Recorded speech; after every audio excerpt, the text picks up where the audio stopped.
central region of the city, and if you try to get clever with a plane or the wingsuit, you'll be shot out of the sky by cannons that also don't exist. Perhaps the idea was 16, to right? deflating the story by knocking on Castillo's door 3 hours in, but I'm pretty sure there was a better way of doing it than a kill zone. In fact, Ubisoft is so afraid of the player leaving the approved play space that they even take away your parachute within city limits, which of course is something you'll only discover when you need to use the parachute. Yeah, I got Havana Syndrome. Having a difficult time trying to figure out this game's bullshit. Technically, it could have been worse. But 3 villages and this doesn't do much to refresh the endless stream of medium-sized outposts. Now, imagine that stream in the context of a comically stretched out campaign. Far Cry 6 took the same direction as AC Valhalla. It wants playtime, so it went big, and this is the biggest Far Cry by far.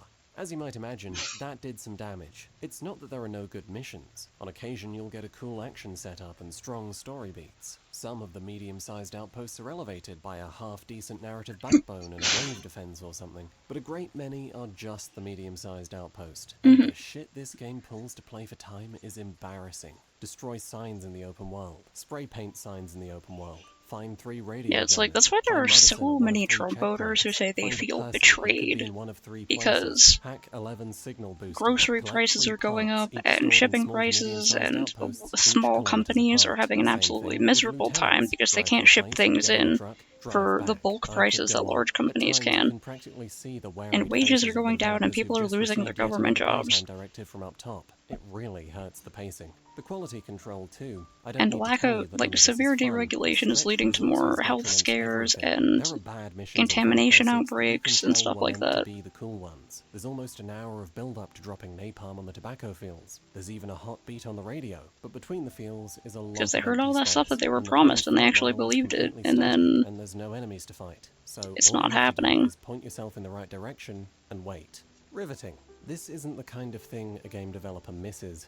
And I'm half like, well, I understand how that would happen, but also I'm like, do you live under a fucking rock? How absolutely willfully ignorant do you have to be to not have seen any of that coming? Like, does no one remember the first time the stupid motherfucker was president and the Republicans were in control? Like, did no one goddamn remember? I have memory problems that actively impact my everyday life. I have so much trouble with things just because of my memory problems, and I can remember a lot of the things that happened during the first Trump era. How did everyone just fucking forget? And this includes the stupid motherfuckers who refuse to vote. Because, oh, well, they're just both as bad. Democrats just are as absolutely exactly as bad as the Republicans. And it's like, oh my god. Kind of echo chamber are you living in, you know? That's part of why it's good to see what's happening on both sides. Because if all you're hearing is, oh, they're evil, they're both evil, they're both evil, they're both evil, you're gonna believe that. So for most players, it's one car that starts out with a RAM, a turret, and looking pretty good. Not the best way to encourage using the customization, but it's like, I understand how people can get stuck in echo chambers, but you also have to do just the barest fucking minimum and do a bit of your own research, you know? Your personal vehicle, so no summoning and no customization, which reduces the entire process of car collecting to unlocking colors for 1 or 2 of them. Another of Far Cry 6's and a lot of people blame, first problem, it's pretty hard to know, like, there are a lot of people being like, oh, Bidenomics is ruining the country, and it's like, a lot of the problems in Biden's era are because of things that Trump did in his administration, and the only reason you were making more money during Trump's administration is because of things that Obama did. Now, you might think it can't really get worse for the ammo situation than giving you a game-breaking weapon 30 minutes in, but the most interesting, like, I know it can be stressful to pay attention to the news, but also stop being a huge baby, you know? There's a limited supply of especially strong rounds, but instead as equivalents to the standard ammo types and balanced accordingly. In that context, what would you want incendiary rounds to do? I'd say less damage than a normal bullet, with damage over time and a disabling effect on the target as they That was generally what I want incendiary bullets to do. Just not very well. They hit with the impact of a fart, the damage over time is pretty similar to a fart too, and you can have them looking like the Human Torch, but they'll still shoot straight. I know Ponzi schemes with better balancing than that. Poison's basically got the same problem. Idea is you shoot them enough and they'll turn against their mates. But the indirect damage of a largely incompetent ally is so colossally outperformed by the direct damage you've lost that it feels almost like a joke gun.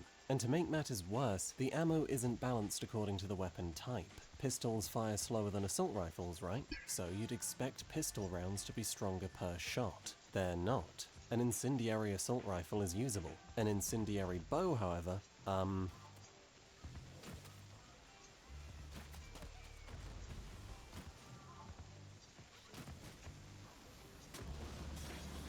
A blast assault rifle is also usable. A blast sniper? You're gonna be there for a while. It's a mess. And here's the kicker. These ammo types are the most expensive ammo types, which massively lessens the motivation to get the best crafting materials and therefore to do the content that awards them. If the abundance of powerful things you're immediately granted is the first demotivating force, and repetition is the second, then this is the third, and it's something Far Cry 6 repeats endlessly. There are resources scattered everywhere in Yara, oil, metal, medicine, that you can spend on upgrades to your camps, which in turn gets you things like the wingsuit. I don't think they will come for people's guns, because they have to keep the hardcore people on their side. Hunting equipment that you definitely don't need. They keep throwing out little things just to appease those people.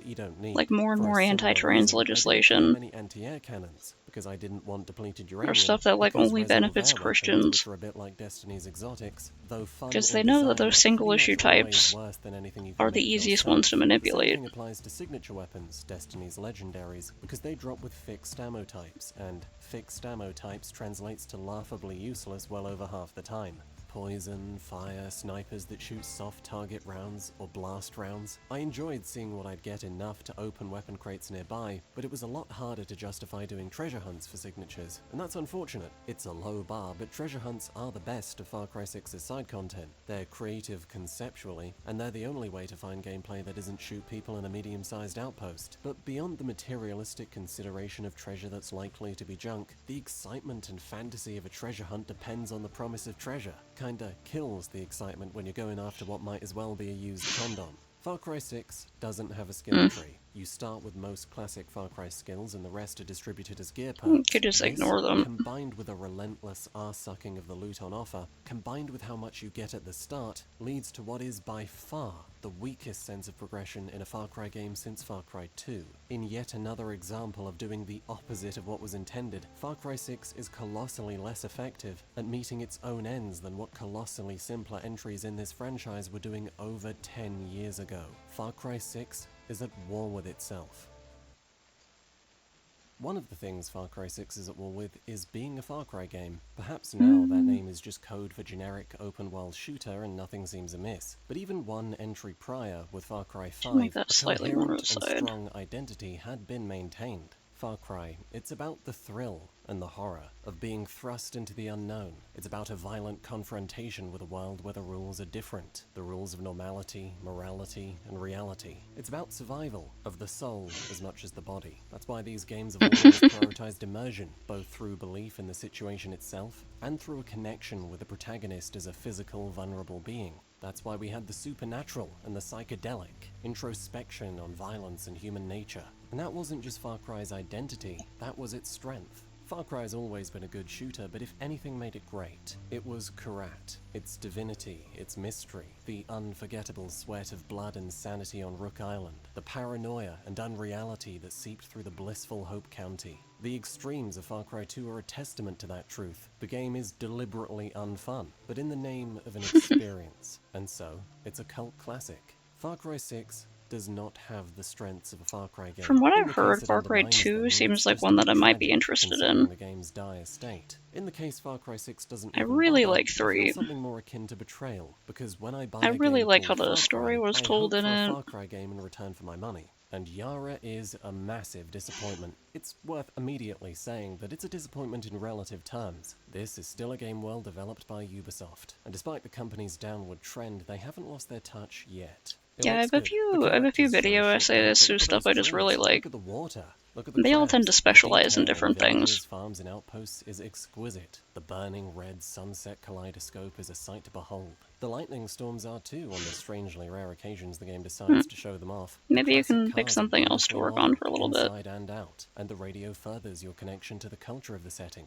But it is pretty boring. I mean, it's largely experienced by mindlessly drifting along endless stretches of concrete highway, an experience I'd hardly characterize as unfamiliar. But even if it wasn't, there's nothing interesting, much less alien about Yara. There's no pervading sense of mystery or divinity or insanity. The rules aren't different here, nothing is unpredictable, and its supposed characteristics like the scarcity of resources, or being oppressed, or its Cuban culture, are far too surface level, far too disconnected from the Yara we experience to have a meaningful influence on the way it feels. Yara feels Well, it doesn't feel like much of anything, really. It feels like a commute through a slightly exaggerated Latin American country. And it's not just Yara. This type of problem is the biggest problem with the best thing about Far Cry 6. The story. Yeah, that's not something anyone expected to hear. But Ubisoft poured a lot of money into making the story thicker. It's thin in the sense that there isn't much deep character work, there aren't any themes, but it's thicker than an Ice Spice Gyat, compared to what thin meant for every other Far Cry. We got the voice protagonist back, but back implies Danny's like RJ and Jason. She's not so shy. Danny talks just as much as you'd expect a human being in her situation to talk, and she's acted remarkably well. And she's likable. She's got a street-smart vibe about her, a well-defined personality. I really liked playing as Danny. And Danny's success is repeated. That's the best thing about this game's story. Compelling interactions between fun personalities, enjoyable dialogue, good banter, and at times, going through enough hardship with those personalities to form something approaching a connection. It's fun. It's a lot of fun, but it's a lot of fun mostly in the sense that there's a large amount of it, not in the sense that it's of the highest standard. Development was stretched thin, the campaign felt the effects, so does the story, and there is as much mediocrity as anything better. But even if that wasn't the case, the story is plagued by its comprehensive and completely shameless lack of originality. You can see most of the punchlines coming if you've ever seen a Marvel movie, and all the characters are entertaining, but all in ways you've seen 100 times before. Everyone in this game is a walking trope. Wacky scientist, big lovable warrior, cool uncle, awkward nerd who wants to prove his worth, tough guy with trust issues, hotshot hardass, and hotshot hardass. It's fun, but it's an incredibly safe kind of fun. And that's the best thing about the story. The worst thing about the story is that the best thing about the story is the only thing about the story. That safe fun is its only concern, and that there is nothing but that. Now, this sucks for a number of reasons. The first is that the creativity that you could rely upon to bring a Far Cry game to life is gone. The plot is infiltrate a medium-sized outpost and piss about with your mates, and that's the extent of everything you do. Almost nothing that happens is unexpected. Almost nothing that happens is ambiguous or grey. The spark of Far Cry, its unique charm, what it did that nothing else did, has been flattened into perfectly predictable paste. The second reason it sucks, yeah, that does seem like it would really make the game just kind of forgettable. It's the fun part of safe fun. Because beneath it all, Far Cry 6's narrative premises are still those of a Far Cry game. Its concern is revolution, fascism, and cycles Maggie of violence. Pie, And the it does bird, struggle to make that work with characters designed the werewolf only to fucker bird. entertain. You just can't take its seriousness Make an seriously. introduction? Allies are simultaneously ruthless guerrillas who'll slaughter 100 men in a heartbeat, and light-hearted clowns. Would it be like how you're doing like an intro origin story for each of your characters? No one doesn't like fighting war. It's not a necessary cruelty to I don't know if it would be accurate, but I figure she would. It's honestly fucking disturbing. Seriously, walking past the Maybe you could do some sort of meta thing with like the narrator type character, but quips and killing, Danny soaring people's could be heads like to Camilla Cabello, or being paired up with comedy our peps next like Greco, story is funny one killer of dog, Maggie or funny Pie or killer whatever, chicken. and What she's the just like fuck, sitting man? at a It's bar mental, drinking. but not in the way Far Cry once acknowledged. It's like, Yeah, huh? Far And then Cry just 3 tells the and 4 had story. its You goofy don't guys, but you Willis don't go and into a Longinus flashback. She gone just gives mad you a at very the short, reality. very They were funny concise because version of what the happened. situation, not in spite of it. That's not what's happening in 6. It's mental that 6 thinks they're sane. And besides the And the narrator's like, no cool flashback. We're not gonna have like a whole few chapters of your origin story. And she's like, no, I fucked a werewolf, and now I can turn into a werewolf. Drama to come through under those conditions. What more do you want? Do you want to see that, huh? You some kind of creep? You into voyeurism? Is another front line of its war with itself, and it's compounded on. There are simpler problems with Far Cry 6 that amount to the exact same If effect. you want to see a bird disarm fucking a your wolf, you belief can in go the to Fur setting, Affinity the anytime, stakes, or buddy. the general reality of your experience. One of them is outrageously stupid Are shit. you even gonna and pay I me just don't for know it? where You to know, that start. kind of thing. How about Viviro?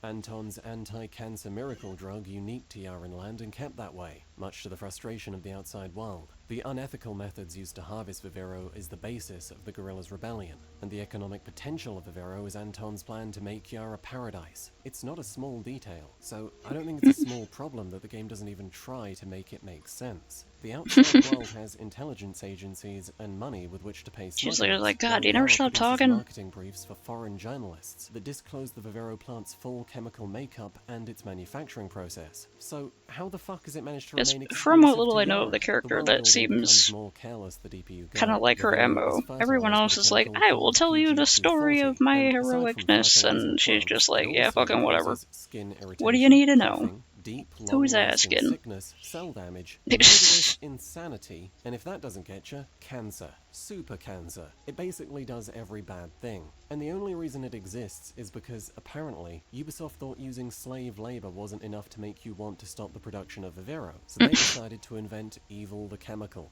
It so clearly exists for the sole Evil the purpose of Chemical. making the bad guys look worse that my immersion never survives being reminded of it. Even gender is something Far Cry 6 doesn't really have a handle on. The Yara we exist in is one where women occupy positions of leadership in traditionally masculine environments, no less, significantly more often than men do, where there are as many women in combat as men, and female Danny is treated identically to male Danny. In a country this progressive, it does seem strange that Admiral Benitez was promoted to encourage women to join the military, or that Anton's mother couldn't run for president, or that Carlos Montero wouldn't have left his land to his daughter. Yeah, while that's that really same inconsistent. daughter leads his militia. What traditional patriarch accepts a woman fighting his battles but couldn't stomach inheritance? In any given instance, Yara's social politics Yeah, are that doesn't decided make by any adults. sense. Like, It's always stupid, and it does serious harm when it becomes central to the plot. The least important example of stupid shit is also the funniest. The guerrillas are trying to stay hidden, right? That's kind of the whole idea. But Ubisoft want you to see them easily, and they don't think very highly of their player base, which is why everything associated with the guerrillas advertises its presence so loudly. It's like they're Wow, trying to okay. branch into tourism. Forget the giant camps, flags, and signs. I want to talk about the color.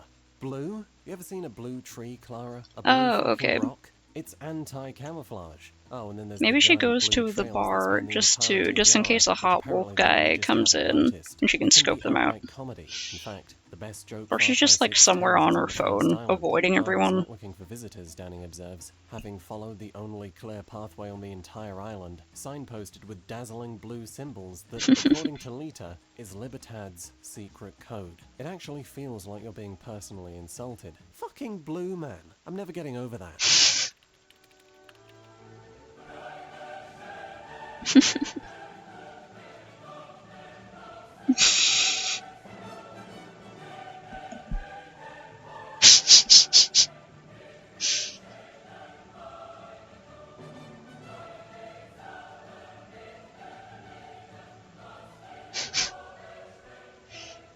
What was that, Ewoks? But And it just goes on, man. Why is Libertad bunch of propaganda Wolfeye sprayed magazines and a across magic half the wand. country, when according to every rebel group we meet in the story, their name don't mean shit? Why does no one in the brutal fascist army care? And where's the army getting their numbers from? Mars? Why does no one in Yara support Castillo? Despite his extensive propaganda network, the fact that 90% of the country should have family in the military, and the reality of ideologically driven authoritarian regimes. Where's that Interesting, I Navy didn't know it supposedly was a waiting for newspaper the first serial. half of LS Day? There are 4 ships in the entire game. Why do the leaders of an explicitly communist revolution never mention that they're communists, even when they're given another chance to govern Yara? The most important example of stupid shit is something we've already mentioned. I can't believe in scarcity when I'm drowning in abundance. Or Yeah, danger when I've got from what I bulletproof can tell skin, from this, and Far the Cry army 6 never make a truly does meaningful seem attempt to like it's strike just back at kinda Libertad in the narrative. Pagan a Min video was a more active game. villain, and he wasn't even trying to stop you. But the second most important example of stupid shit is Anton Castillo himself. Yes, it's sus from Bonking Bad. It's big villain actor Giancarlo Esposito, who provided half the marketing for this game simply by existing. And you know what? Far People Cry were right to be 3 hyped, because he is excellent was really in Far good. Cry If you 6. if But you here's have the played thing. Far Cry As 3, Christoph Waltz proved in Spectre, the greatest then I'm sure actor you on the agree. planet If you can't haven't fix played a Far shit Cry script, 3, and Anton Castillo you should. is no Voss or pagan. He's not even John fucking Seed. He's a dictator. Fascinating. And he talks like he wants to be a menacing villain, the ominous catchphrases, the flair for melodrama, but there's nothing to what he's saying. Anton Castillo is just a performance. Here's an example. Truth or lies? That's an offer he makes to his son, to his victims, to you many times over. And after a moment of consideration, everyone always picks The truth, of course. Because of course they do. Why would you pick lies? There's no theme regarding You truth. might learn No something philosophy about interesting lies from core to lies. Anton's character. He makes the offer because it sounds ominous, and that's it. They can work. Make Viviro. Truth or lies? Truth. Another of his pointless linguistic tics is the distinction he often makes between lions and lambs. Some people are lions and some people are lambs, and the lions eat the lambs. And he bloviates about this for minutes before reaching the mundane conclusion that it's okay to kill people. It's among the simplest moral beliefs that exist, but he needs a dumb, lofty metaphor to explain it because that's just what villains do. It even happens in the introduction, when he finds his son escaping Yara on a boat with Danny. Before taking him, he makes a grand speech about catching fish, and how his father loved to catch fish, and how Diego is kinda like a fish, because he caught him like a fish. Okay, Anton, let's get you back to the care home, huh? And he's saying all this to a room full of people he fully intends to kill. His relationship to Diego goes nowhere, and his relationship to you is almost non-existent, breaking that effective series trend. He doesn't develop, he's hardly explored. His problems go far beyond stupid shit, but he is the height of stupid shit, a monument to the game's carelessness, and we're not done yet. Stupidity in the story isn't the only thing that can break your connection to the situation. The damage of Far Cry 6's tangled mess of half-finished systems goes far beyond their mechanical impact and comes to remove your ability to take even the moment-to-moment of this game seriously. Yes, the ammo system returns to fuck the game again like a rampant case of herpes. This time it's the ridiculousness of their rigidity. You can shoot an unarmored enemy with an RPG, and it won't kill them because blast ammo is only meant to be used on vehicles. You can shoot a vehicle with armor-piercing rounds and it won't leave a scratch because armor-piercing rounds are only meant to be used on human targets. A firecracker stuffed into a pistol will do more damage to a helicopter window than a 50 cal. Oh, and you can silence blast ammo too. Of course you can.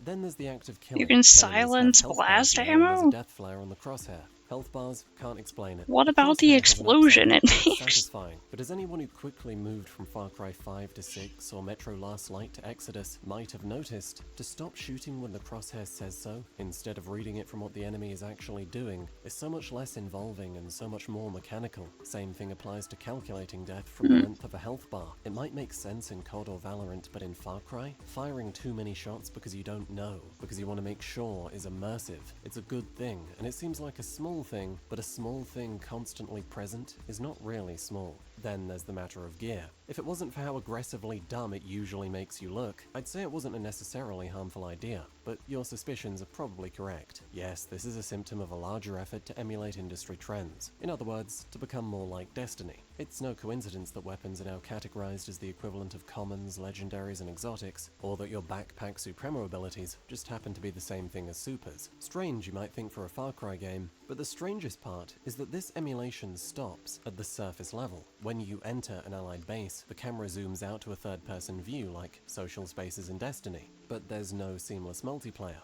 and co-op is no more important to Far Cry 6 than Oh my god, I'm dying here. So what was the point? The only thing this achieves is showing the player what Danny looks like. And in a game where Danny probably looks like a Muppet, that's almost never a good thing. It continues when you go to accept a mission and you're pulled from reality into the RPG astral plane, where the character awkwardly continues their monologue, and you're told what resources you stand to win, as if you have any reason to consider mission choices based on their material rewards. Again, why do this? And you'll ask the same question of Far Cry 6's fancy new leveling system, where the levels are so ineffectual that the only way I've just kind of left this be playing out of your way to enter the toughest regions early game, because I don't know. actually have missions in them. If you do, you'll find that it only How long's it been? Oh, it's already been 2 hours, but I should try to get at least a basic sketch of this one done. Which is hardly an immersive distinction, and on Guerrilla Mode, it's even worse. I should also put you here for reference, because I need to go based on that. You'll be using armor-piercing rounds, but the added difficulty of Guerrilla Mode gets to the point that armor-piercing rounds can no longer one-shot headshot non-armored enemies.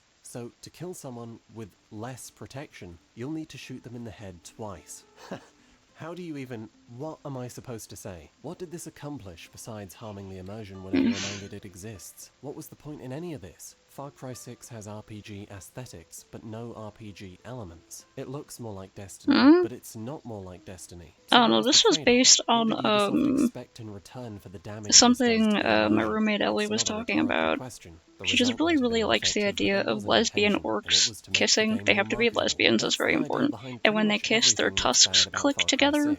That's just like an idea she focuses on, and I was like, I have been wanting to draw characters interacting more, and kissing is kind of hard to draw, so I should try to draw two orcs kissing with their tusks clicking together.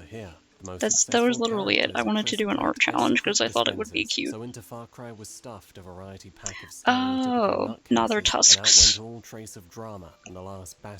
They would be really far off to the side if they were tongues. That would be pretty gross, but yeah. Insert Hitler here, and Danny's both yeah, they're tusks. and John Wick at the same time.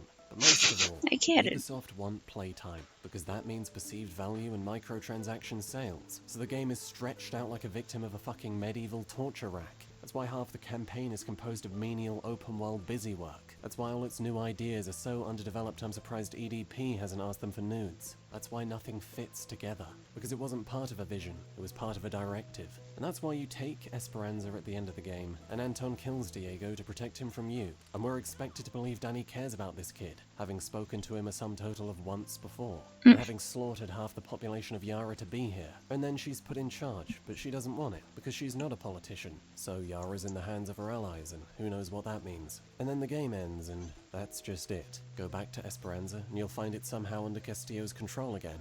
The motivation to make this video didn't come from any particular feeling towards Far Cry 6. Far Cry 6 is not a game that inspires feeling. It came from how I feel about Far Cry 5, 4, and 3.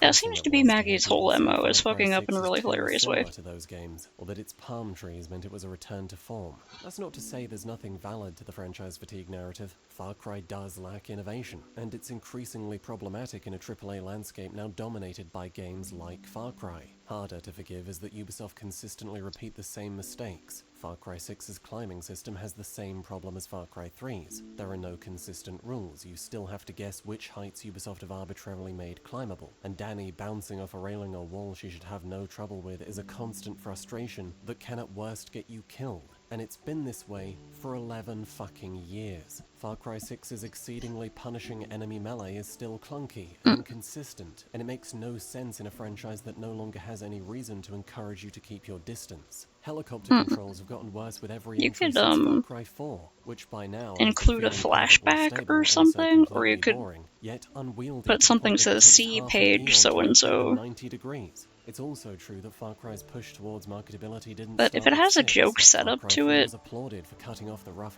then yeah, you might want to make that sooner rather than later. For survival, Far Cry 5 did it again, always to wider appeal. A New Dawn was the or one that, or started you the repeat the setup throughout the story. Far Cry 6 is Keep another it fresh in people's minds. That's not this game's problem. Go back to Far Cry 5 and tell me that this is just the next step. It isn't. It's night and day. Far Cry 5 was so artistically effective that its loading screens have millions of views on YouTube, and its soundtracks are considered among the best in their musical genres. It asked yeah, I hear 5 is good. Some of them were stupid, but it asked questions. Wasn't 5 the one about like a cult in a small town? It was usually immersive. It dared to be subtle, and to not reward the protagonist with a happy ending they didn't deserve. If nothing else, it had style and soul. And there is 1,000 times more value in its stupidity than in Far Cry 6's emptiness. This is not just another Far Cry. It's the shell of a good franchise boiled down to perfectly marketable slop. It's enjoyable, and it's a tragedy. Thank you for watching.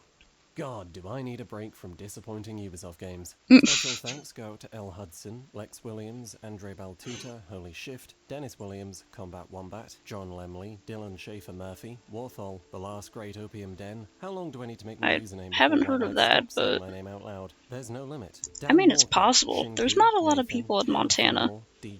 Montana is just like a big empty open space full of ranches, so I mean there could absolutely be a cult hid in there, and no one will have checked because it's Montana. Deluxo, Calvin Black, Dr. Pavel, Carlos Skibber, John C., Corey Walterbeek, Hidibari, Anton, Floyd Dibben, Storyteller Max, Monochrome Only, Rollo Runner, Jack, Connor Fraser, Milo W, Jason H, Joshua Carr, Purple PP, Joshua Lovejoy, Vincent DeLuca, Veda, Cole Bramlett, Essel and Beneful Ladogo, Lubos Thomas, Prudy, White Light Best Girl, Interesting. Milo Adams, Well, you know, Krampus, and Tent Maker Kafka. if the villain is the cult leader, then it's gotta be an interesting character. Cult leaders tend to be interesting characters.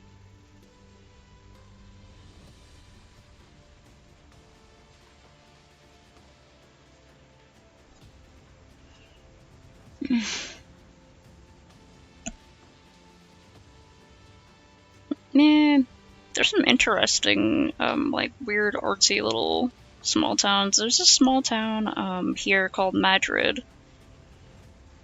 I think it's named after the town in Spain, you know, Madrid, Spain. And it's just like this weird little hippie artist commune that's sort of like a tourist spot. And it's a pretty cool little place.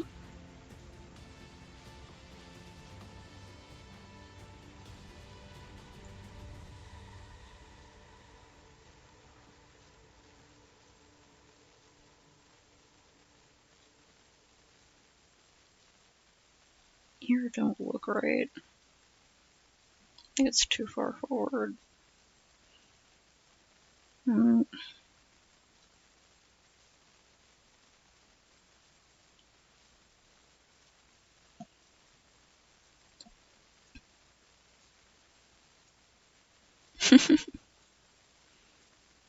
Okay, Sada.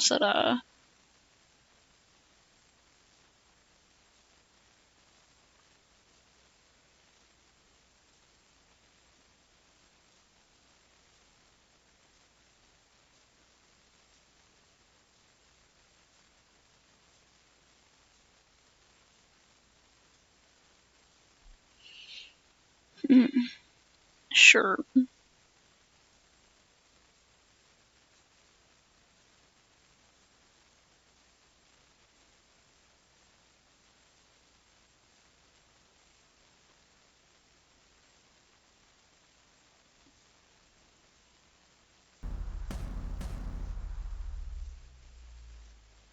Man, Dandadan looks wonderful.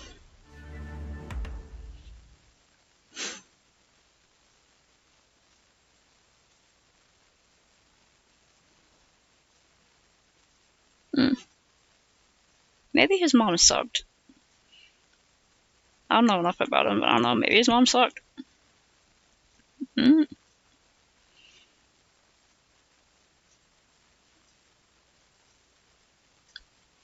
Getting weirder and weirder recommendeds, which is good.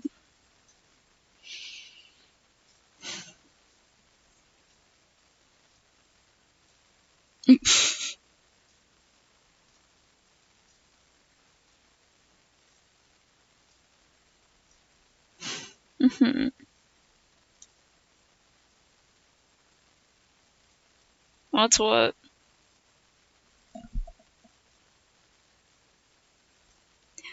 Oh, I added this video to one of my watch laters. It's an analysis of the Zootopia abortion comic, and I don't know how JFK is involved, but I'm sure I'll find out. I think did I put that up here somewhere? I'll just, like, link this to the Discord.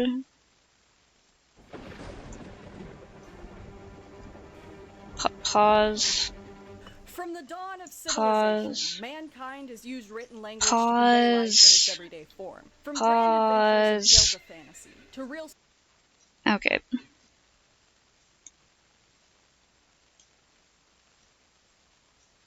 I'll just link this to the Discord in a minute, but I gotta, yeah, the Zootopia abortion comic, apparently someone, did a hour-long video essay about it.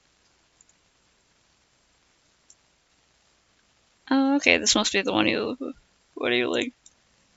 Yeah, he still looks like a porcelain BJD. Ball-jointed doll. Not blowjob doll. That's another thing.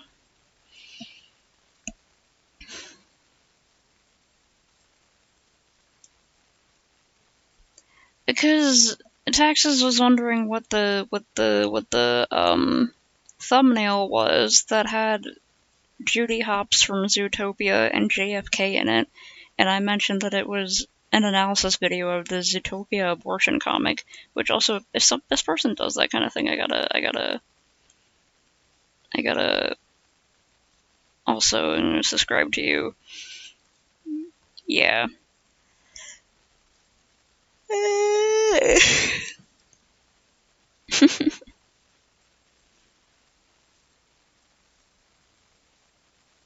Oh god. And truly we have all lost the game. I'm gonna close some of these. I'll close some of these. Okay. Right, I gotta start reading Castle Swimmer. That's something I was gonna start doing. Okay. You know what? It probably fucking is. The amount of literature you have to read for that series, you might as well read, that fucking thing.